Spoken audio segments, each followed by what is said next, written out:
Hi అండి. ఈ దీవాళీకి ఈసారి ఇలా పల్లీలతో పల్లీ కట్లీని ట్రై చేయండి. సేమ్ కాజు కట్లీ టేస్ట్ ఉంటుంది.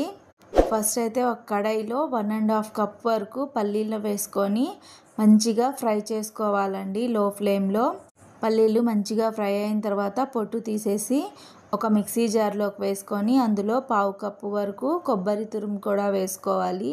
ఇప్పుడు రెండింటిని ఇలా పౌడర్ లాగా గ్రైండ్ చేసుకొని ఒక బౌల్లోకి తీసుకొని పక్కన పెట్టుకోవాలి. ఇప్పుడు స్టవ్ మీద కడాయి పెట్టుకొని 1 కప్ వరకు షుగర్ వేసుకోవాలి. అలాగే 1/2 కప్పు వాటర్ వేసుకొని షుగర్ అంతా కరిగి ఇలా తీగ పాకం వచ్చిన తర్వాత ఇందులోకి గ్రైండ్ చేసుకున్న పల్లీ పొడిని వేసేసుకొని అంతా మంచిగా కలుపుకోవాలండి. కలుపుతూనే ఉండాలి, లేదంటే అడుగంటేస్తుంది. ఇలా తిక్కగా అయ్యేంత వరకు కలుపుకొని ఇందులోకి 1 స్పూన్ వరకు గీ వేసుకోవాలి. ఆ వీడియో క్లిప్ స్కిప్ అయిపోయింది.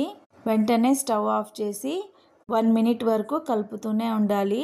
ఇప్పుడు కొంచెం చల్లారిన తర్వాత గోరువెచ్చగా ఉన్నప్పుడే గీ రాసిన ప్లేట్లోకి తీసేసుకొని మంచిగా ఇలా ఒకసారి చేత్తో కలుపుకోవాలి. ఇప్పుడు ఒక చపాతీ కర్ర తీసుకొని ఇలా రోల్ చేసుకోవాలండి. ఇలా మంచిగా షేప్ చేసుకొని నైఫ్తో ఇలా మీకు నచ్చిన షేప్లో కట్ చేసుకోవాలి. సైడ్స్ తీసేసుకొని మీకు నచ్చిన షేప్లో కట్ చేసుకున్నామంటే పల్లీ కట్లీ రెడీ అయిపోయింది. సేమ్ కాజు కట్లీలానే ఉంటుందండి. మరి మీరు కూడా ఈ దీవాళీకి తప్పకుండా ట్రై చేయండి. అలాగే వీడియో నచ్చినట్టయితే మర్చిపోకుండా లైక్ చేసి మీ ఫ్రెండ్స్ అండ్ రిలేటివ్స్కి షేర్ చేయండి. అలాగే కొత్తగా చూస్తున్న వాళ్ళు మన ఛానల్ నజ్మాస్ కిచెన్కి సబ్స్క్రైబ్ చేసుకోండి. Thank you for watching.